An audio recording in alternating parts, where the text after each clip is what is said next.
It's Thursday, November 3rd, 2022. I'm Jackson Bird. Today, a deep dive into two major events that led to the television boom, and a question of what that has meant for the artifice and theatricality of live events. Here's some cool stuff for your ride home. In last night's fourth game of the World Series, the Houston Astros produced the first combined no-hitter in World Series history, tying up the competition with 2 wins each for them and the Philadelphia Phillies. It's turned into quite an exciting affair this year, with 12 million people expected to tune in to the final. That's about 3 times more people than watched the very first World Series game to be broadcast on TV. Although, considering there were only about 60,000 households with TV sets in the country at the time, and that broadcast didn't even go out to the whole country, getting a viewership of almost 4 million was pretty impressive. And that impressive turnout for the 1947 New York Yankees versus Brooklyn Dodgers was, by some accounts, the event that truly led to the television boom in America. Writing in The Conversation, communications professor and author of Center Field Shot, A History of Baseball on Television, James Walker explains that the TV industry, largely concentrated in New York City at the time, anticipated that the World Series in 1947 would end up being between the 2 New York teams and started making plans accordingly. Baseball games had been broadcast on TV since 1939, but the World Series never had been, and most people didn't own TVs anyways. They were still pretty costly, and if you didn't live near one of the rare TV stations, there wasn't much point to owning one anyways. But TV execs didn't let that stop them from dreaming. Quoting Walker, "Although no national television network existed at the time, New York's 3 television stations, NBC, Dumont, and CBS, did have the means to link stations on the eastern seaboard through a combination of coaxial cable, microwave, and over-the-air broadcast transmissions, expanding the potential audience for the World Series. The series would air on 8 stations in 4 markets: New York City, Philadelphia, Washington, and Schenectady." End quote. After predictable back and forth with sponsors, the broadcast was confirmed just 4 days before Game 1. And though there were reports that the game was kind of hard to watch due to shadows and the positioning of the cameras for that first game, not to mention TVs being around 7 to 12 inches with low-definition black and white images and no close-ups or replays, the broadcast was an unprecedented hit. About 450,000 people are believed to have viewed the games in households, and another 3.5 million are estimated to have watched the games in bars, restaurants, movie theaters, and even department stores, TV dealers, and car dealerships. Quoting again, "The Hooper Rating Survey, commissioned by Billboard, found that an average of 82 customers showed up at each of these public locations to watch at least some of the World Series. Variety reported that bar owners saw a 500% increase in patrons during the series. For the first time, many were seeing the World Series live, and for free. The audience liked what they saw. Billboard, quoting the Newark Evening News, reported that TV audiences hung on every turn of the video cameras, and the oohs and ahs at a slide or strikeout were something radio broadcasters would give their teeth to hear. The Washington broadcasts even reached the White House, where President Harry S. Truman, his staff, and the D.C. press corps watched some of the contests. The industry magazine Televisor reported an enthusiastic response from the White House viewers. If TV can do as good a job as that on perhaps the most difficult of all subjects to televise, then it really has arrived." End quote. Walker credits this World Series coverage with giving a significant boost to the TV industry. According to Sporting News, sales for new receivers in New York following the World Series increased to levels not seen since the early days of radio. While the broadcast of that epic 1947 game wowed many at the time, and even in hindsight seems a bit remarkable, there's one man who, had he lived just a few more years to see it, would not have been surprised. Nikola Tesla, who all the way back in 1926 told Collier's magazine that in the future, quote, "We shall be able to witness and hear events, the inauguration of a president, the playing of a World Series game, the havoc of an earthquake, or the terror of a battle, just as though we were present," end quote. But what has it meant that we're so easily able to view a World Series game, a presidential inauguration, or the tragedies of natural disaster and of war? More on that after a word from today's sponsors.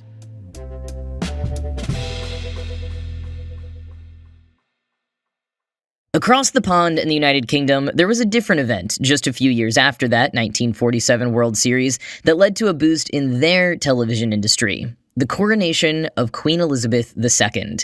Her father, King George VI, had been the first British monarch to have his coronation broadcast live over the radio. So, writing in Tedium in September, the Pessimist's Archive says many assumed Queen Elizabeth's coronation would likewise make use of the groundbreaking technology of the day, the TV.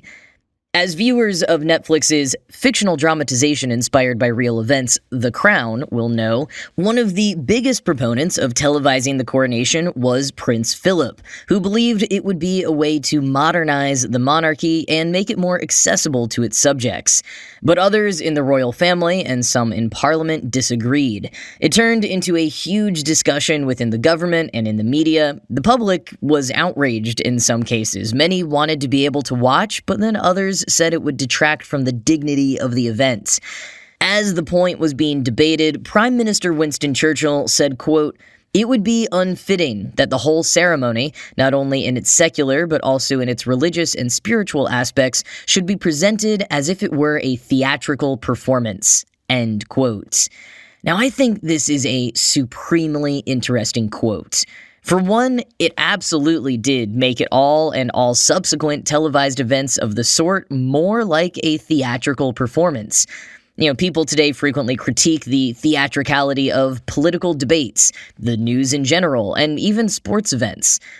I mean, there was the huge takeaway from the first televised U.S. presidential debate in which Nixon, with his sweating, sickly demeanor, a result of campaign exhaustion and a recent knee injury, and lack of preparation for that particular film set, came off as much more unappealing to viewers than suave John F. Kennedy, who had visited the set earlier so he would know how to play to the cameras and even changed his suit so he wouldn't blend in with the background.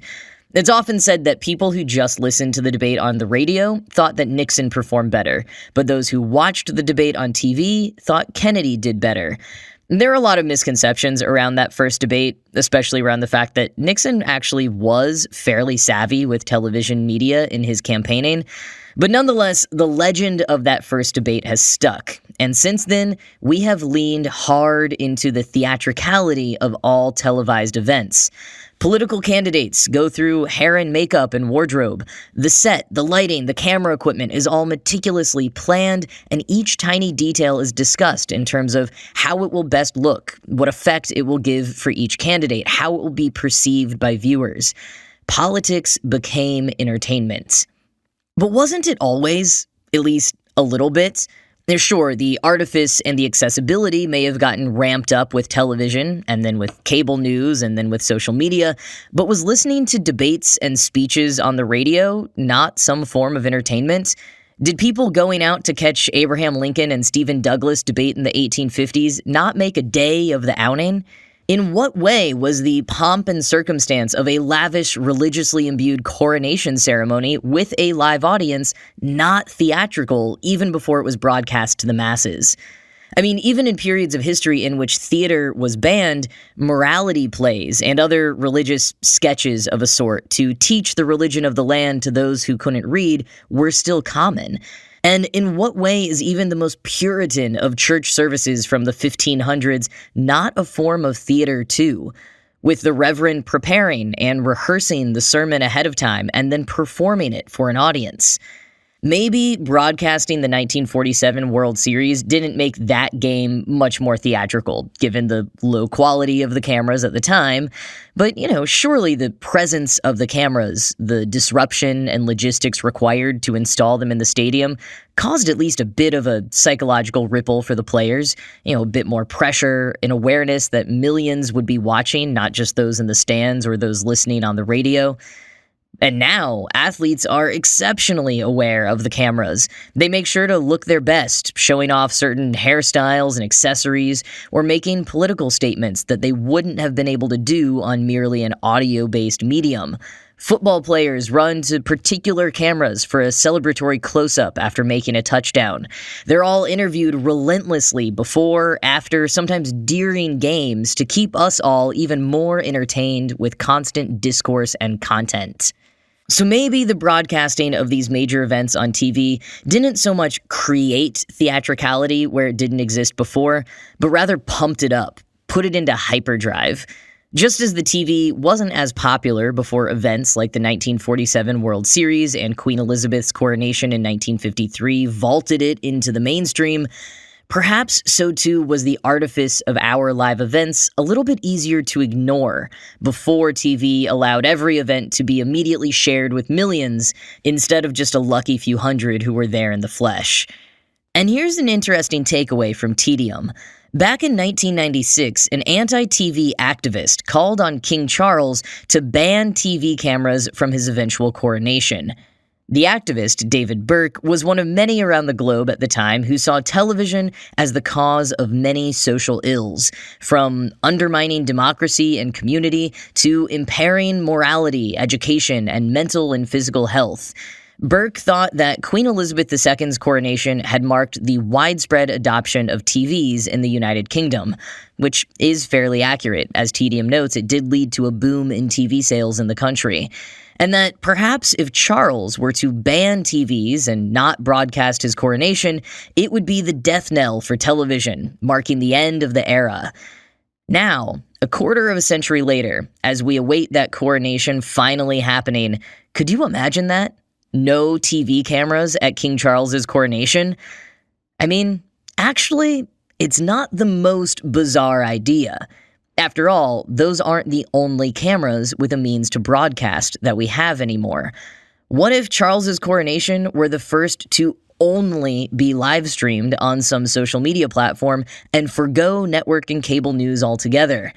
Because after all, like his grandfather's coronation was the first to be broadcast on the radio and his mother's was the first to be broadcast on TV, why not Charles's be the first broadcast on Twitch? It probably will be.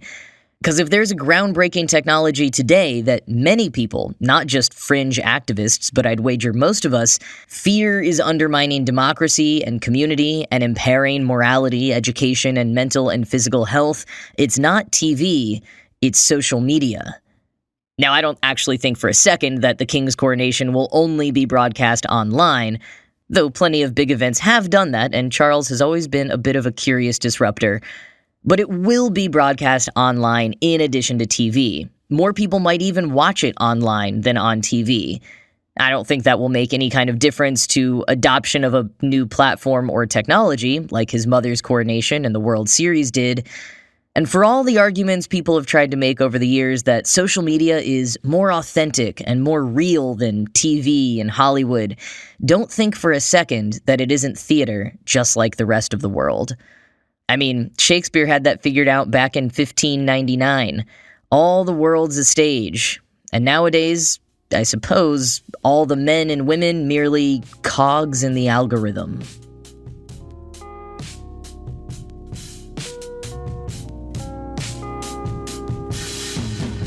The cast list for the GameStop Stonks movie just keeps getting longer. Dumb Money, directed by Craig Gillespie and based on a book about the event that was somehow published when the whole event had barely ended yet, had already announced that the film will star Paul Dano, Seth Rogen, Sebastian Stan, America Ferrera, Anthony Ramos, Shailene Woodley, and Pete Davidson, but this week Deadline announced they have also added Nick Offerman to the lineup.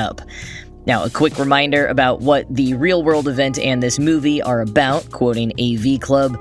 The movie is about the GameStop stonks saga, where Redditors were briefly the good guys against greedy Wall Street traders who tried to short GameStop stocks and got screwed in the process. Basically, Wall Street dudes had bet that GameStop stock would lose money, so Redditors bought up GameStop stock and made its value go up, which made the Wall Street dudes lose money. Later, a lot of the good guys in the story, including GameStop, which was really just a lucky third party, pulled a proper two-faced Dark Knight heel turn and got deep into NFTs, which sucks, but it was a cool couple of days at least. End quote. And as AV Club points out, even though we know very little about this movie yet, including what characters all those stars will be playing, you can pretty much guess whether they'll be Redditors or Wall Street bros. You know, Paul Dano, Pete Davidson, almost certainly Redditors. But hey, maybe they'll surprise us. The movie is currently still in production, so no word yet on a release date, and I'm personally anticipating something of a The Social Network vibe, but that might just be my subconscious thinking that because the book that the movie is based on is literally titled The Anti-Social Network. But that is it from me for today. This show was produced by Ride Home Media. I'm Jackson Bird, and I'll talk to you again tomorrow.